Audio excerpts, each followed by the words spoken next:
Al started training, showing, and competing with horses in the early 1960s. He has experience in racing, halter, reining, western pleasure, barrels, poles, and dressage. He's won several major championships in Mexican charro, and overall he has won over 300 trophies and awards. Al was the first to train a horse to follow the beat of a song and has the world's only true dancing horses.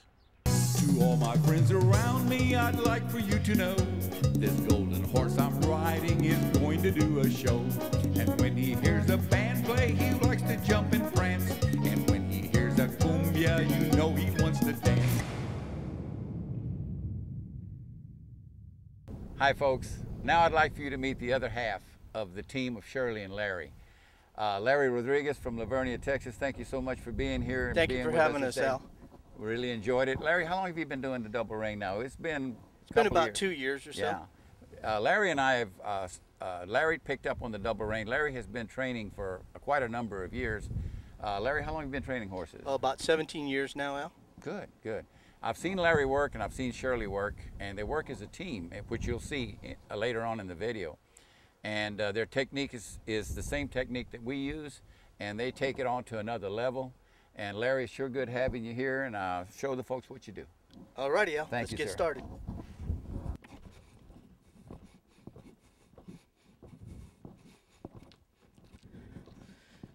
As you can see, my left leg, we're in the left lead. My left leg is a little further up.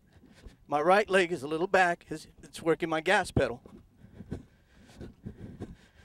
Now, I want to bring him to a stop, but I want him to understand that when I bring my feet forward and take that 1 split second, so that he understands for future, when he sees my legs come forward, that's a cue for him to let him know that the stop is fixing to come.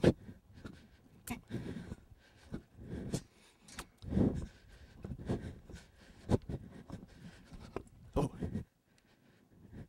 Always collect his head up before you ask him for the back, as such.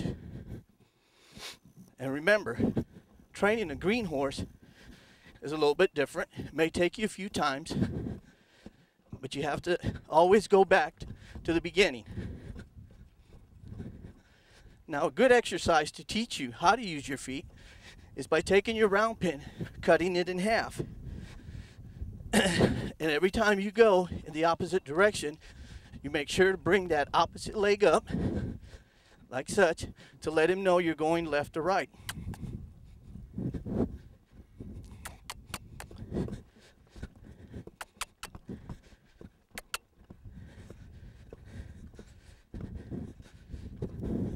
The double reins are really nice. Since I've been using the double reins, I've been able to get my horses to do a lot of things that I couldn't without it.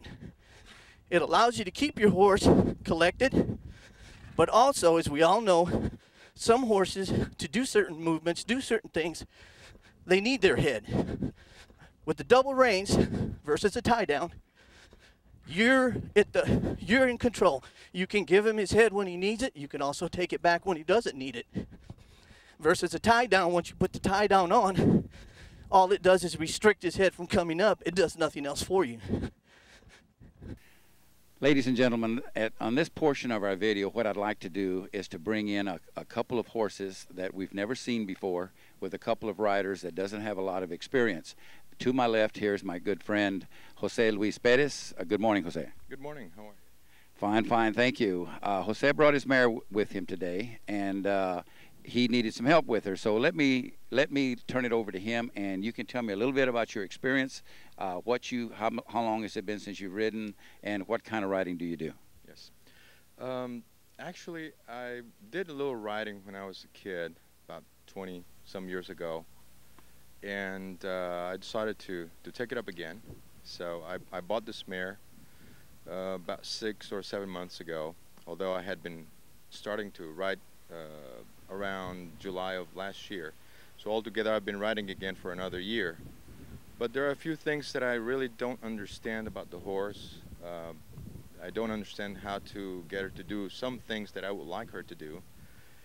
But my experience revolves only to trail riding and some just occasional riding. So I realized that that by riding that way, I'll never really learn how to do it properly.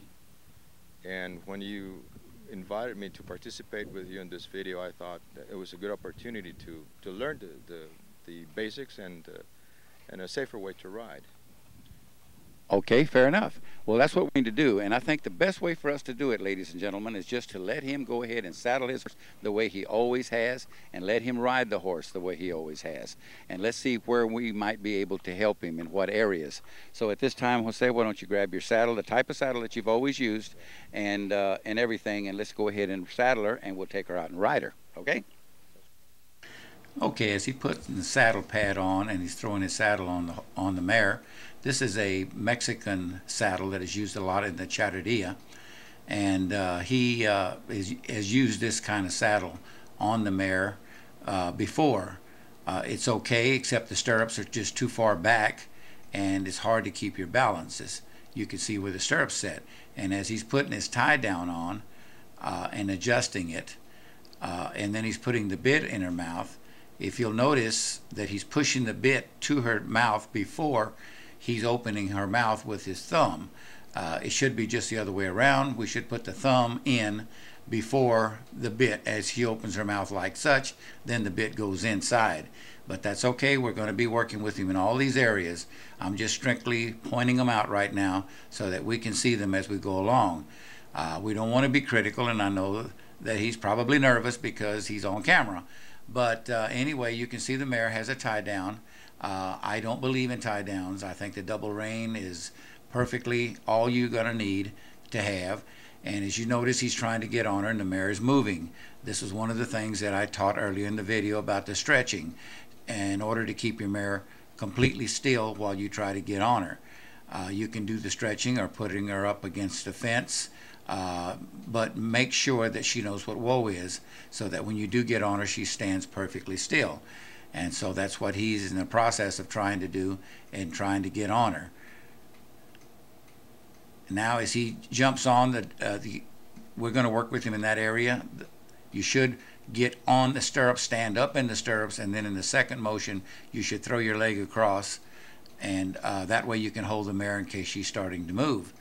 Now as he's starting to trot the mare, she's in a uncollected trot. She's pushing against the tie down, and he's bouncing in the saddle because now she just made a left turn without him wanting to do that. That's the beauty of the double reins. It doesn't allow them to do that. With your constant hold on the reins, you're pulling from the top as well as from the bottom. In this case, she's pulling from the top against the tie down, and he's only got the one rein on the top, so he doesn't have the control that you would have with the double rein. And she's turning at will, and she's running in an uncollected lope, and that's one of the reasons why he's jumping in the saddle. We're going to work with him in this area, and I hope to see that when we finish the week, he's going to be able to sit in the saddle a lot better. I'm going to recommend that he tries the Australian saddle, because as you can see, he's jumping up and down with this one because his feet are too far back. We'll also show him a proper posture and in the saddle. His saddle is not adjusted wrong. It's just that the stirrups are too far back.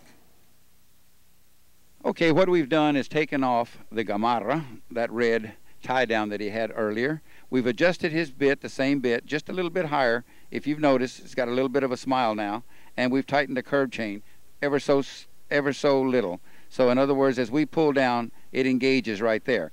Now we've got the rubber reins on her, and we've got the small martingale attached to the breast collar.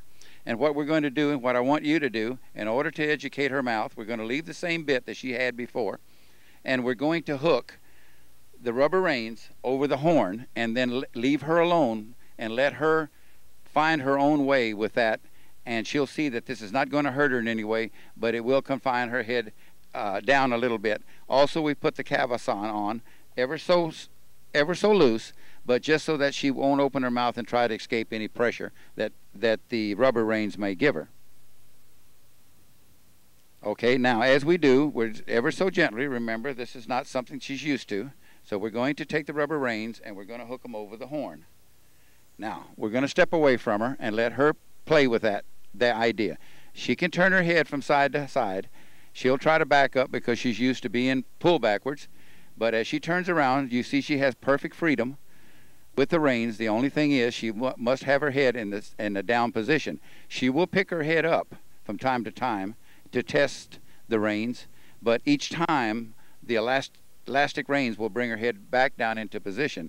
This is a very, very good little mare to start with because she's not excitable and she doesn't seem to be in any way, shape, or form uncomfortable, but she must keep her head in that position. If she tries to pick it up, then the rubber reins will bring her back down.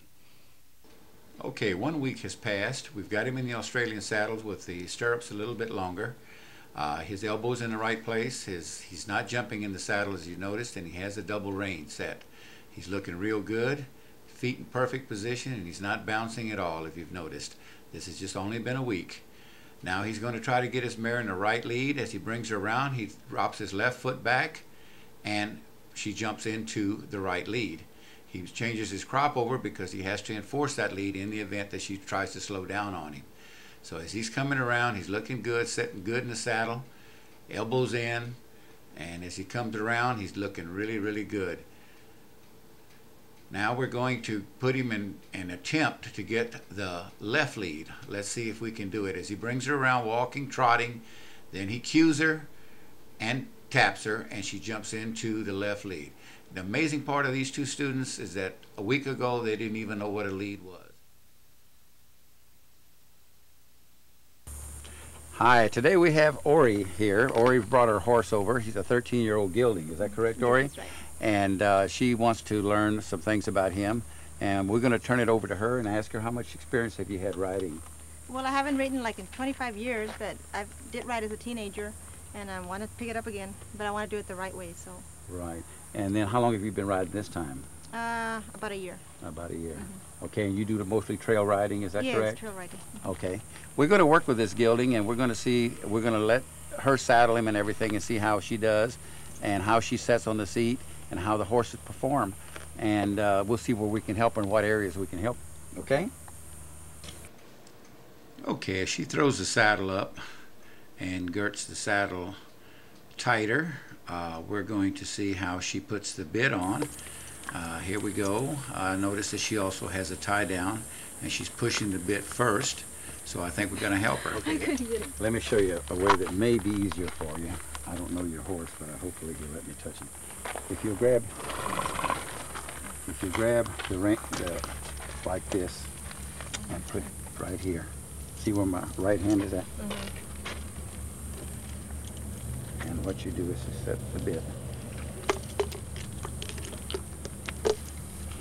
And you've got your hand right here on top already, so all you have to do is clip it over here. Okay? And the other side the same way.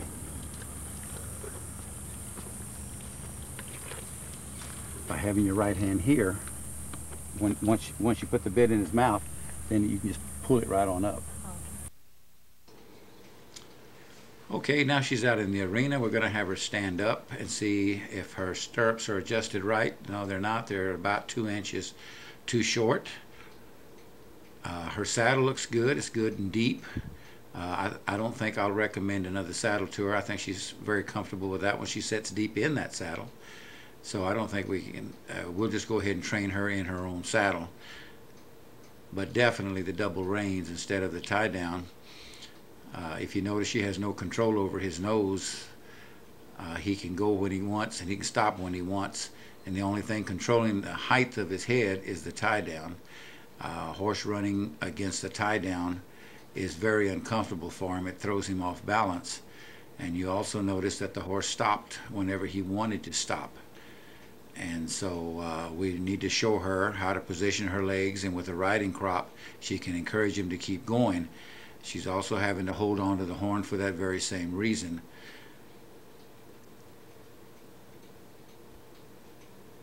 She's also jumping in the saddle and bouncing, which is an indication that the stirrups are too short. And again, he stops when he wants to, and we that's the importance of having your legs in the right position.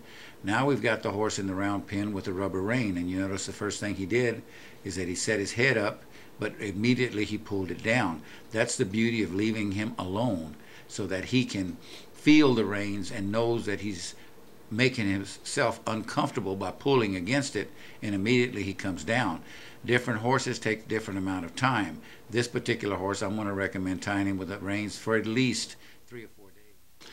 Okay, now a week has passed, 8 days in fact, and we're now watching her again with a little bit longer stirrups and her double rein in her hand. Now if you notice, she has it on one hand, she's pulling from 4 different points, and she has the right arm with her crop.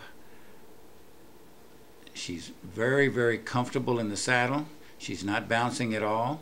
The stirrups are a little bit longer, and she has her legs up forward. Very good.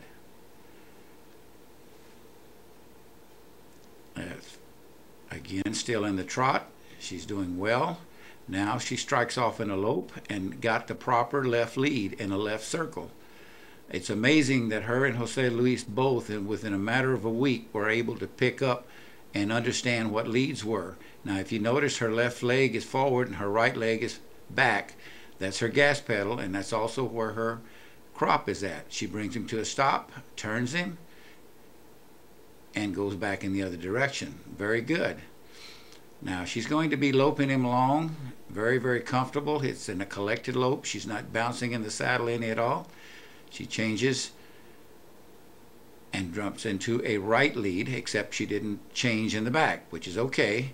Now we're back in the left lead again, and she's bringing him back down to a trot, and from the trot she'll develop the right lead. Beautiful. Nicely done. Again, she does the same thing. Very comfortable in the saddle. She's not bouncing. She's not holding on to the horn. And the horse is not stopping.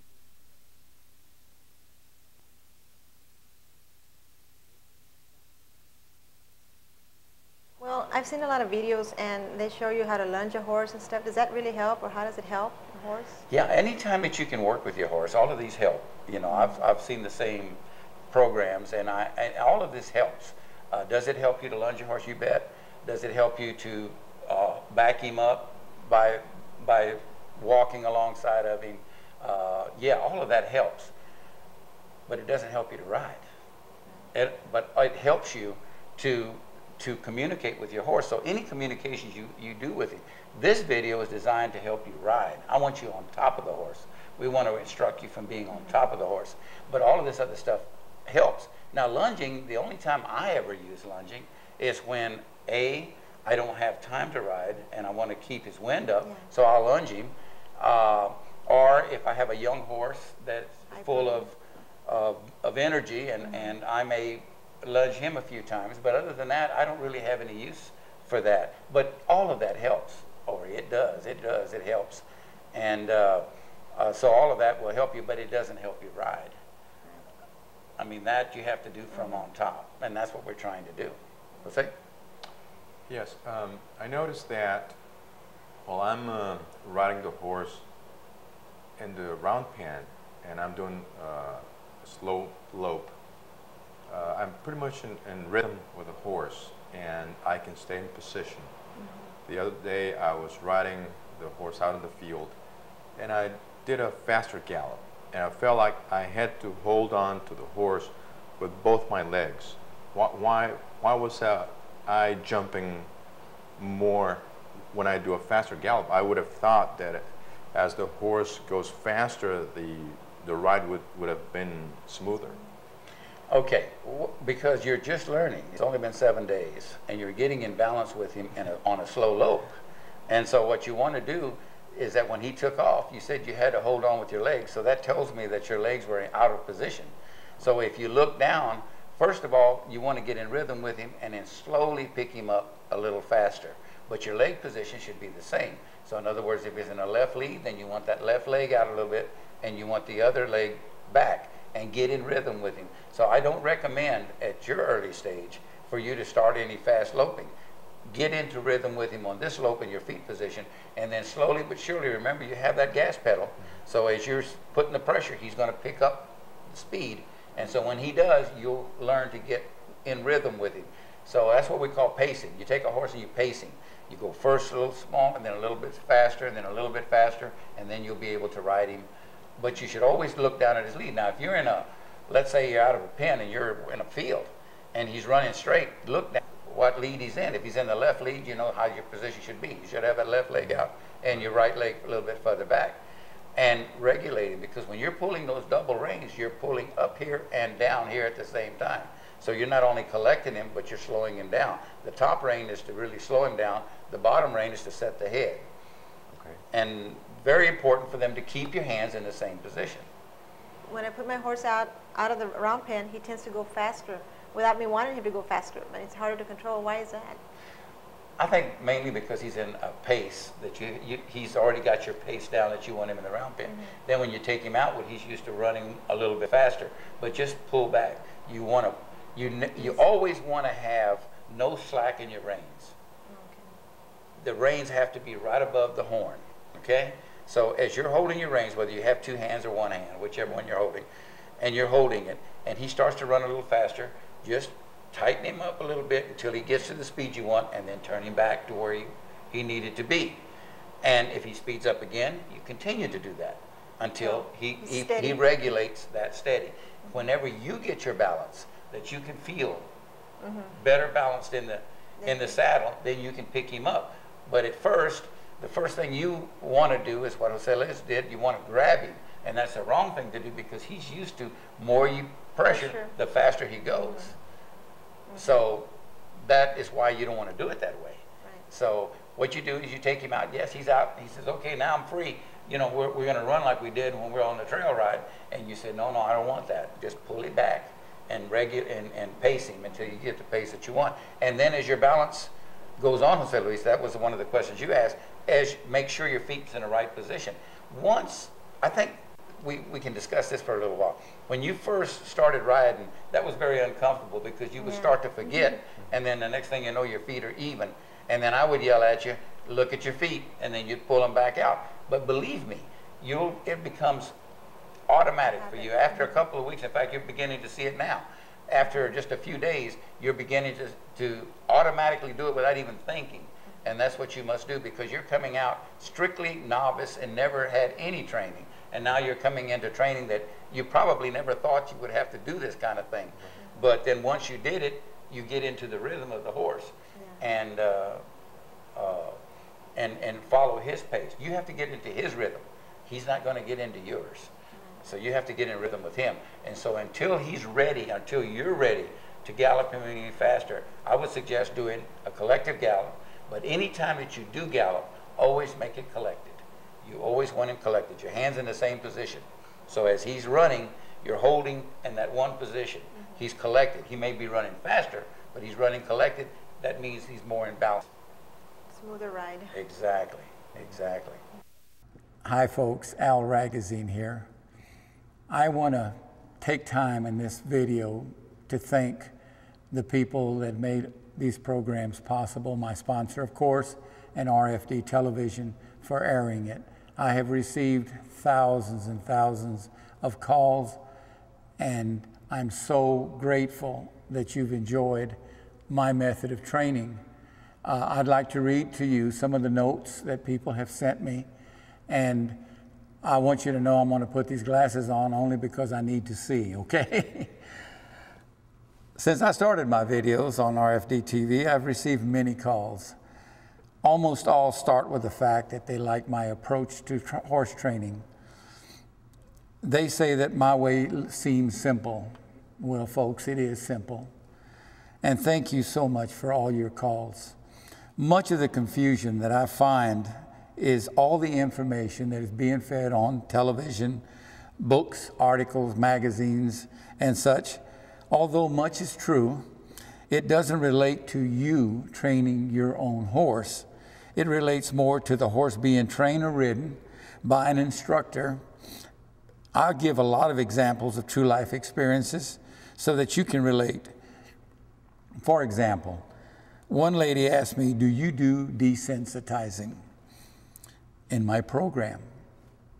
In my program, there's no such word. No more than you could make a nervous person calm by simply talking to them. And remember, that person can reason, a horse cannot. In my early years, I would call it sacking out. What that does is it shows him that the object will not hurt him. The trainer that does this most often does not tell you that smell is a great factor that contributes to him being and his nervous behavior. You may get him adjusted to that white plastic sack, but how about tomorrow when the sack is yellow and it's in a different place? Different places, the smell is different to the horse. Remember, he's very sensitive to smell. One of my dancing horses, who is normally very calm, but sometimes we'll enter a different arena and he picks up a scent that he's not familiar with. I can walk him around so that he knows that it won't hurt him. But most of the time we don't have the time. I remember once that we entered an arena that earlier a lion had been there. Well, a lion being the enemy of the horse, naturally, he was spooked. My horse would jump at anything that moved when he normally doesn't. I had to be on alert all the time to make sure that he didn't jump out from under me. One of the best reasons that I can give for using the Australian saddle is because of the deep seat and the knee pads that have saved me from falling dozens of times. You must always be on alert when you're on horseback, especially if you don't have much experience. Sometimes I rub a little Vicks vapor rub on the horse's nose in order to block other senses, because people have paid to come and see my dancing horses, and the show must go on. So desensitizing is not a term that I use in my program. Another common question is, how important is flexing your horse? Well, let me start by saying any movement that you do that your horse will give your command is helpful. I remember once, many years ago, I went to a clinic where this young trainer was pushing and pulling and shoving his horse every which way, and the horse had just a halter on. Eventually, after an hour or so, which all the time the clinician was just talking, mostly repeating all the things that he had said, he got on the horse finally and walked away. So I went home saying, this is what I'm going to do. So I took my horse out, and after an hour or so on him, by pulling him and stretching him and flexing him and all of this, I was able to get on him and walk away. The next day I saddled him and said to myself, I'll just lunge him because he's already learned flexing. I got on his back and I got bucked off. Moral of the story, if you can tire him enough, he'll accept a lot because he's tired and he's bored. You've heard this before, nothing is better than hands-on experience. I've dealt with hundreds of horses and each one is different. He abides by herd instinct and nothing else. The sooner that is learned, the faster you can communicate with him. You may learn about his right or his left side of the brain, or you can learn about different things about him, but working with him one-on-one is the way you're going to communicate with him. And have the right equipment in order to have him controlled at all times so that you can be in charge. Just like a lead stallion in a herd. If the lead stallion comes into your horse's space, let's say, and shows him body language that he wants him to move, and he does yield to the stallion's request, you don't see the stallion giving him sugar or patting him on the shoulder or saying kind words. His reward is that he did what he was told so he can have the benefits and the safety of the herd as well. But a low tone in your voice does help soothe him when you are pleased with his performance. One of the reasons why it's so important to ride and train your own horse is that he knows when you won't or can't enforce a cue. And remember, in my earlier episodes, I mentioned that he will always try to get out of work. If I train a horse for you, let's say, and I teach him by me moving my legs forward that this is an indication that I want a lead change. And he'll test me to see if I'm going to enforce that cue. So I make sure that he understands what cue is given, make sure it's very clear to him. Then I use a little sharp pop on the crop on the opposite side of the lead that I want. He knows that I mean business. Then when you get on your horse and you try the same thing and you fail to pick up on what he's doing, he will notice right away that you don't enforce immediately, and he's just won that situation. Now he's not going to do it. And it'll be a lot harder for you to pick up that lead later on. So I do you justice more by showing you how to train your own horse. Please don't let anyone ride him while you're training, because he will confuse him and give him bad habits. I've seen some trainers pulling a horse from side to side and show, although the horse will flex after a while, as he gets tired of doing this, he gives in. But you do nothing for his head position. Look at where his nose is. He is not collected. I found out that after countless horses that I had trained, Arabians, quarter horses, Lipizzans, Andalusians, or whatever, all you have to do is put a single rubber rein from his bit through my martingale and around the horn. Properly adjusted, that leaves him alone for a while. Sometimes only 15 minutes or less is all that it takes. And in some extreme cases, a very stubborn horse, it may take a little bit longer. What happens is that the horse looks at it this way. Once you put the rein on him, he doesn't associate the fact that you put the rein on him. He only knows that he has to contend with that rein. And so what he does is that he'll pull his nose up, and when he does, that rein increases tension. Then he realizes that by putting his nose down, that the tension eases, and since he can put his head in any position, he says this is fine. Then he'll turn from side to side, and the rubber rein will slide around the horn. So he finds he'll test it over and over again, and then he'll realize that this is the best position. So it becomes uncomfortable for him to be in any other position than in a collected position. And he'll put his nose down. It's not uncomfortable. Remember, the negative reinforcement secret is to put him in an uncomfortable position and let him figure it out, that it's a lot easier to have his head down. But he'll test you from time to time. Well, exactly what has happened. He's collected himself. And as long as the reins are held in that position, he will continue to collect. That's why it's so important for you to hold your hands in the proper position. When you see he has adjusted real good, you can exchange a rubber rein for a leather one and put your top rein on. And now you have the double reins. And now you're in control.